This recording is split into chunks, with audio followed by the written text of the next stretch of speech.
gentlemen, tonight, the subject of This Is Your Life is actually here in this building. A man who is in the news today, so much so that he thinks he's here to do an interview for a special program. In a few moments, he'll be coming through a door over there from a dressing room down the corridor. He doesn't know there's an audience here. He certainly doesn't know that I'm here, although he knows me, and I know him, as indeed you do too. Fingers crossed.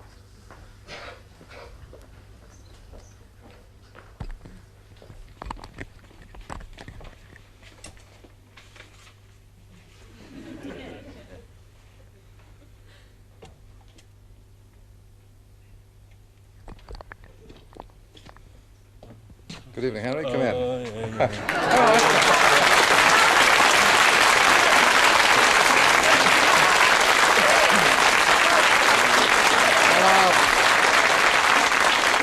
Henry, as we all heard on the news today and saw, you've signed to meet Jack Bodell for the Bridge and Empire titles, but as I think you've gathered as you stepped in the door, with a little more to say to you than that, which is, of course... I'll have a little more to say to him when I get in there. Henry Cooper, tonight, This Is Your Life.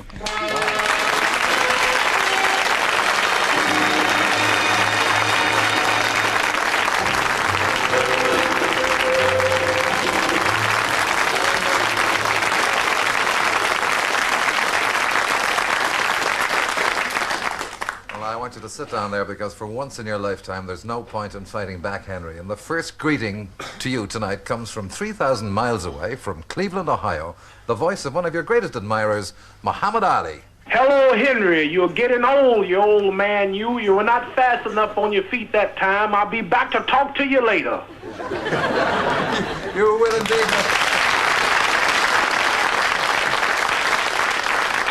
And I hope by the time you come back, Muhammad, that our satellite will be over there, over Cleveland, Ohio, so that we can see you and hear you as well.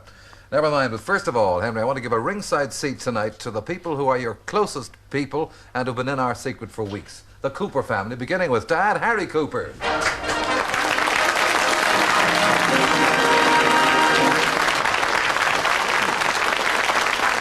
of course, your elder brother, Bernard.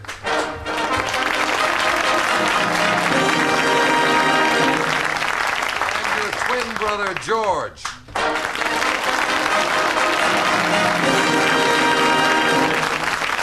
And before you sit down, of course, the girl who hates the job you do but loves you, your wife, Albina, Mrs. Cooper. Here she is.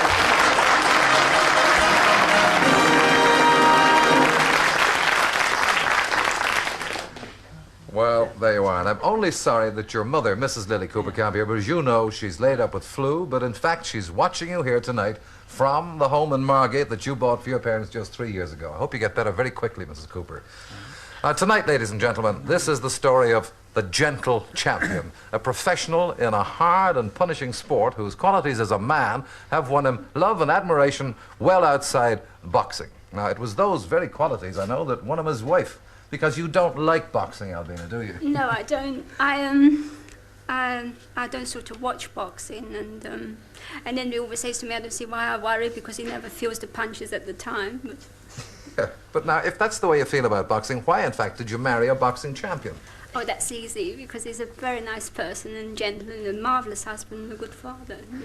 Yeah, well, that's quite a compliment. And there are two very important people who know you as a family man who can't be here tonight. The reason is, of course, that they're too young to come to the studio, but they wanted to be on the show. And if you look here, there they are from your home at Wembley, your two sons. Hello, Daddy. I bet you're surprised to see us. That's Henry and John. Watch you and you say, oh, is John shy? Why don't you, John? Go on, let's say hello to Daddy. Go on. Well, I think he's super in boxing. He's, well, he knocks everybody out, as far as I know. We asked them then about whether you play with him when you come home and what his favourite trophy is. Well, we usually play, well, he usually is on the ground. He starts fighting with us, well, just larking around. Which is your favourite? The one the Queen gave to my father. That one over there. In the boxing ring. A miniature boxing ring standing up. Thank you very much, Henry, Marco, and John.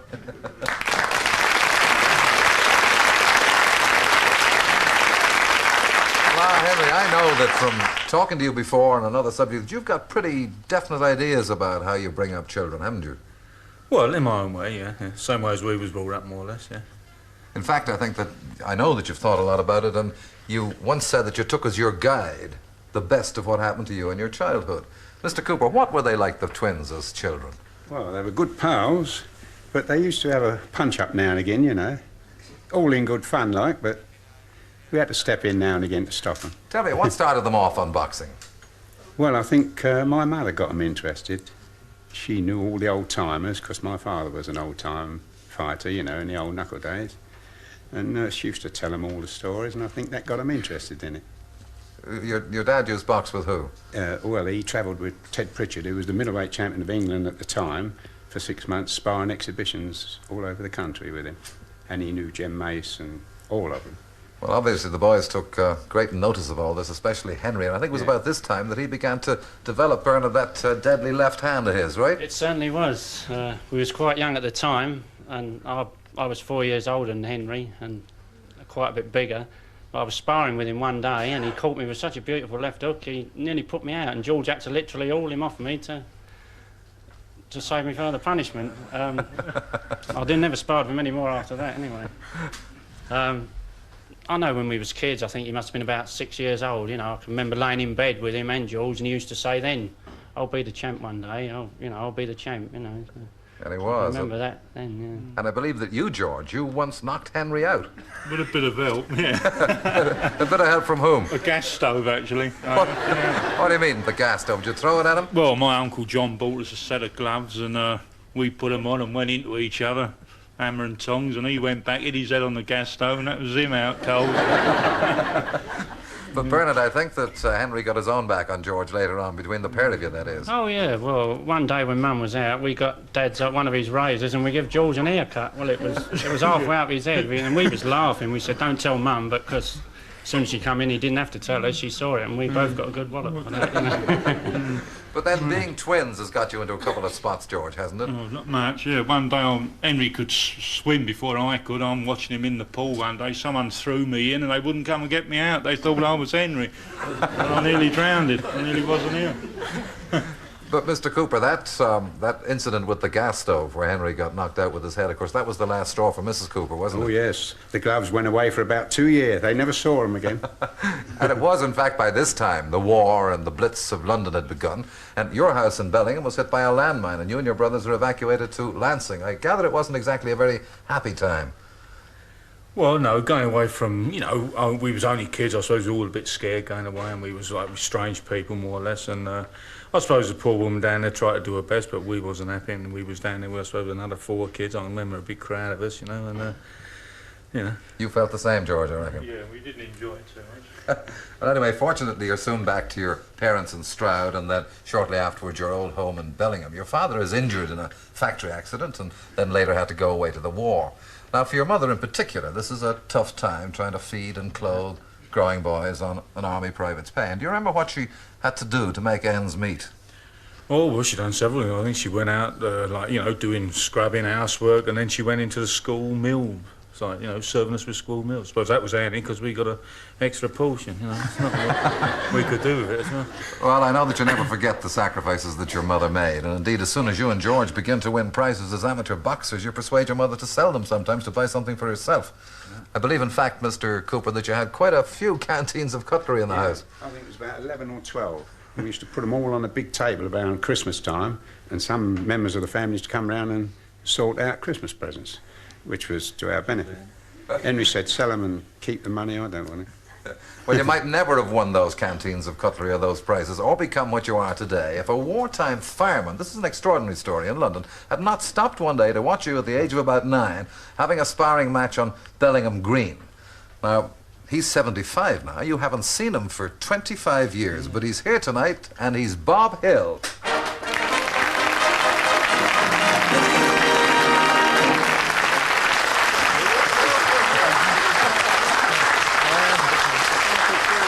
Well, Bob, you better tell us what happened there on Bellingham Green, will you? Well, I was looking through my window one day, and I saw a crowd of children skylarking about, you know, and I saw this lad.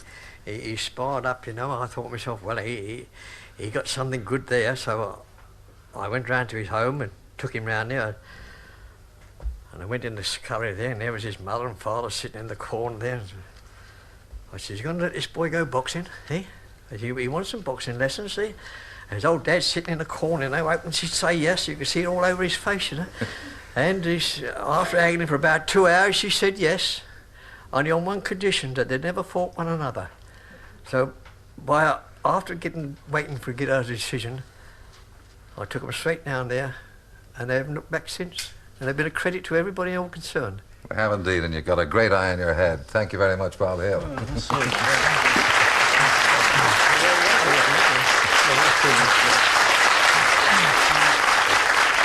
Well, as teenagers, you and George here go on boxing as amateurs with the Eltham Boxing Club. You leave school and learn your trade as plasters, and then you go into the army to do your national service. Henry had a fit when he found out who his sergeant major was going to be. It's 17 years since you saw him, Mick Kavanagh.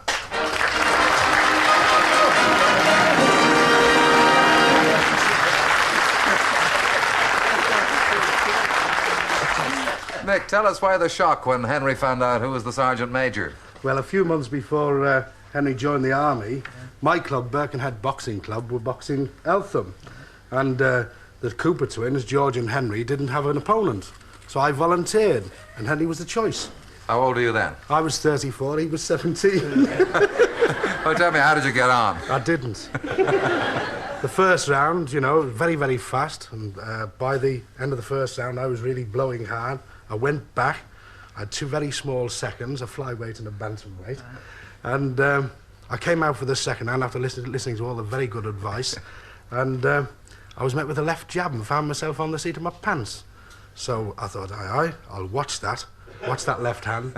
Anyway, I got up, and the next thing I remember, the referee was stopping the fight, and George and Henry were backing me to the corner. I didn't watch. And, Mick, the next time you met? Well, when he joined the army, you know, I went up to see him, you know, and he approached the army the way he did his boxing. As you know, you all know, he's a dedicated boxer. Well, he did the same there. He was modest. He tried hard, never gave anybody any trouble at all. And I've often thought since, if all boys grow up like Henry Cooper, well, we'll have nothing to worry about. Thank you, Mick Kavanagh.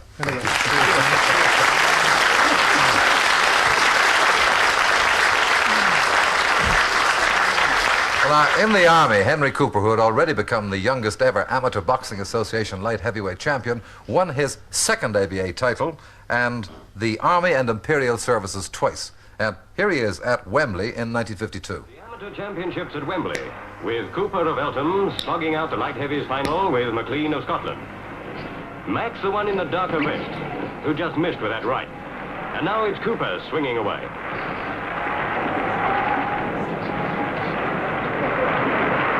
McLean stopped a beauty there. If there's not a lot of skill, there's certainly plenty of action in these bouts. And Cooper's the winner on points. Well, you can take him up later if you like about the not a lot of skill there. I suppose you'd still a long way. I just noticed.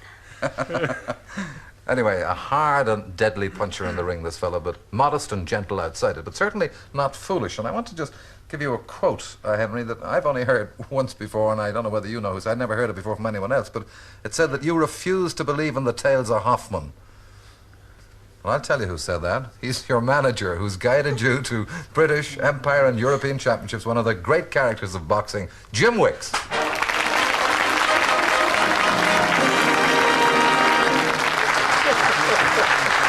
over there to seat beside Harry.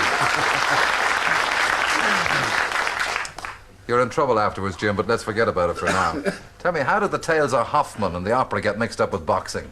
Well, I'll tell you, the late J.T. Howells recommended them to come to me. They came around before they did their national service, you see.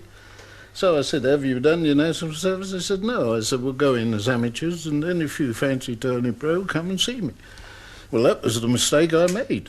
Why, didn't you sign them up there and then? Well, I thought, you know, being honest like yourself, I thought I'd give them a chance to make up their mind whether they wanted to turn or not. Anyhow, they had a lot of principle, and when they did their service, they came back. But in the meantime, all the managers in England were going down to their army camp.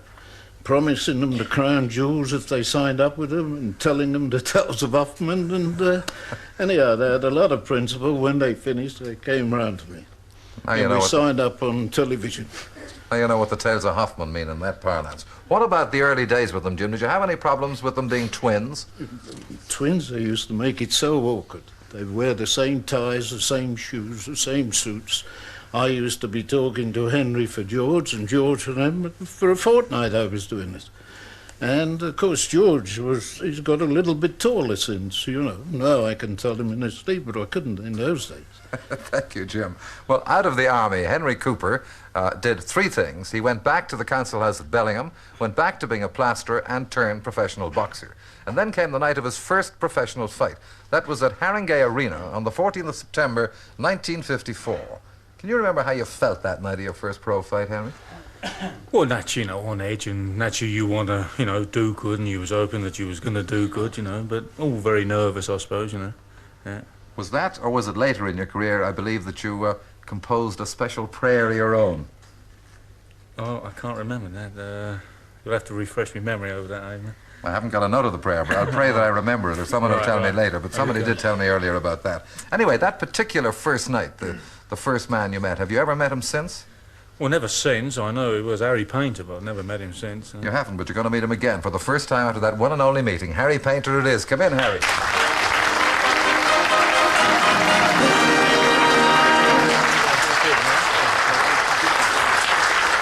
Well, now, Harry, as you heard Henry tell us, this was his first professional fight, and I gather it was also your last. Yes, it was my last. I thought, well, he's an amateur. He'll be fit, but nothing much else. And, well, when I went into the ring, I very soon found out different. He soon put me in my place on the floor. Of the first round? Yes. Well, I believe you wanted to fight him again. Yes, I wanted to return with him, but I just got married, and the wife said she thought it was a good time for me to pack up, so I thought it was too, so I turned it in. Thank you very much, Harry Painter. Thank you.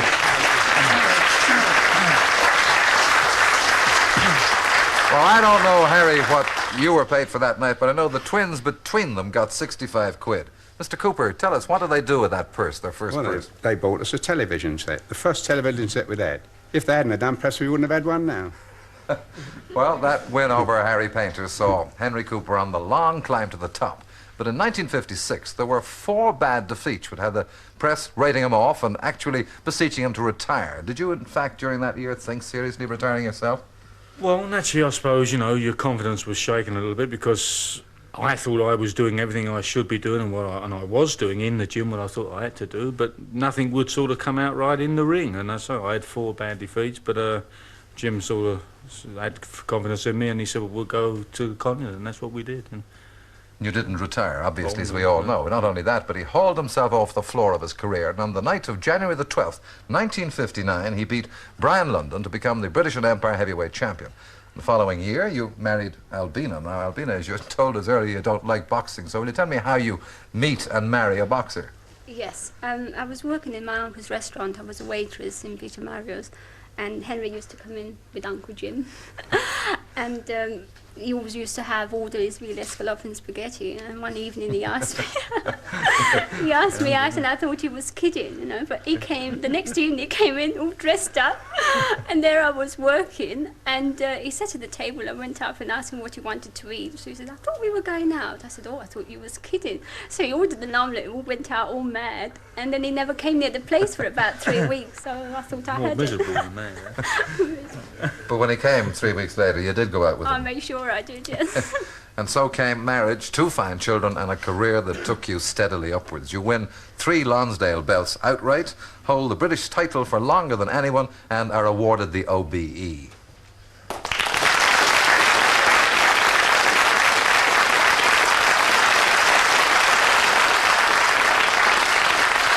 So, Henry, the fellows you beat still like you in spite of that left hand, and they all wanted to come along tonight and shake you by the right hand. 2 of them, Joe Erskine and Brian London, are knocked out by flu. But I'll tell you who is here, Dick Richardson and Billy Walker, and the man you signed against today, Jack Bodell.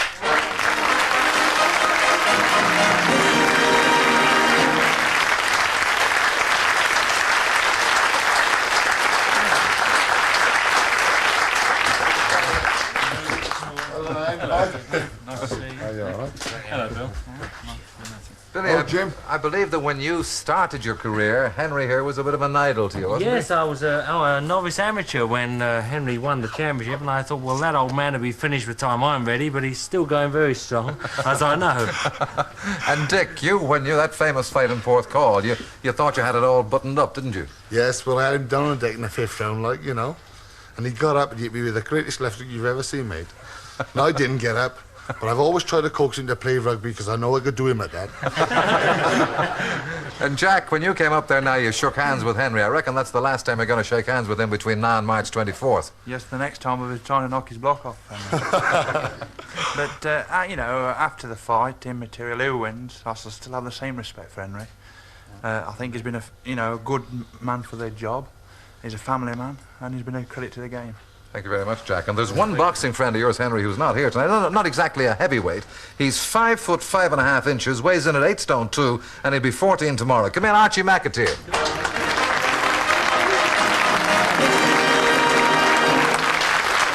Well, Archie, you live in Preston, which is a long way from where Henry lives in Wembley. Tell us, how did you meet him? Well, I wrote to Mr. Cooper asking for some advice on how to develop a perfect left hook. Yeah, and did he give you some advice? He did 1,000 times better. He and Mr. Wicks wrote me a letter back asking me to go down and stop with them for 3 or 4 days, and I did do, and I really enjoyed it. I trained with him, ate with him. I even slept in the same hotel as him, and I even boxed with him, sparred with him. And he gave you a present, didn't he? Yes. The night before I left, he gave me one of his own training vests. Does it fit you? No, I've got quite a bit to grow before it But wasn't there one thing that he and Jim wouldn't allow you to do? Yes, that was road work at 4 o'clock in the morning. Why was that? Because they said if I was so small, and if I went out running at that time, the foxes would come and eat me. Thank you, Archie McAteer. Thank you very much. Well, out of all the memorable bouts that Henry Cooper has fought, 2 stand out above all the others in people's memories. Both were against the man we heard at the top of the show, Muhammad Ali. In 1963 at Wembley, you hit Clay with a punch that set him hard on the seat of his pants. That famous left again in the 5th round, cuts around your eyes, caused the referee to stop the contest, and it was cuts again that stopped your world title fight against Muhammad Ali in 1966. Now, those were tough contests for both of you, but Muhammad Ali formed opinions of you then, not only as a boxer, but which he can express himself, but as a man. And here he is from Cleveland, Ohio. Hello, Muhammad, are you hearing us?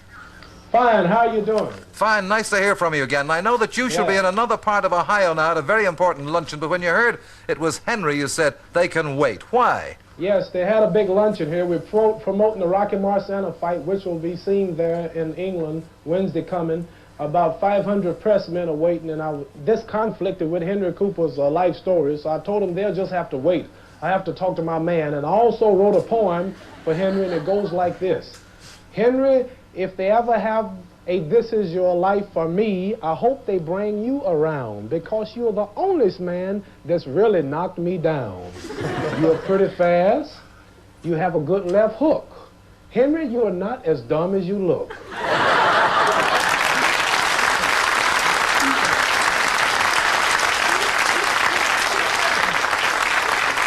Muhammad, why do you've met thousands of people in your life and you've got to this point, why do you have this respect that you've told us you have for this young man here? I've never been hit that hard in my life. I've been hit in the amateurs. A boy named Sonny Banks knocked me down, but that really wasn't more of a slip. But Henry Cooper's one of the hardest hitters in the history of boxing. And it's just too bad he cuts as easy as he do. He gave me my 2 roughest fights. I consider him the fastest heavyweight, the most trickiest next to myself, and I'm sorry that he didn't get to fight James Ellis, because I'm sure he would have won, and I think it's a shame that they didn't let him participate in this homemade championship thing they have going, because Henry Cooper's much better than many boys who fought for my title. Any likelihood, Muhammad, of yourself and Henry being inside a ring together again? Well, I really don't know. I'm having my problems here and there. I'm getting ready to do a few things, write a book, make a few movies, and right now I'm not thinking about fighting.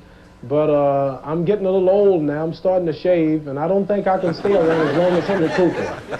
Mohammed, one last You know, question. he's an old man. Mohammed, very briefly, how would you sum him up?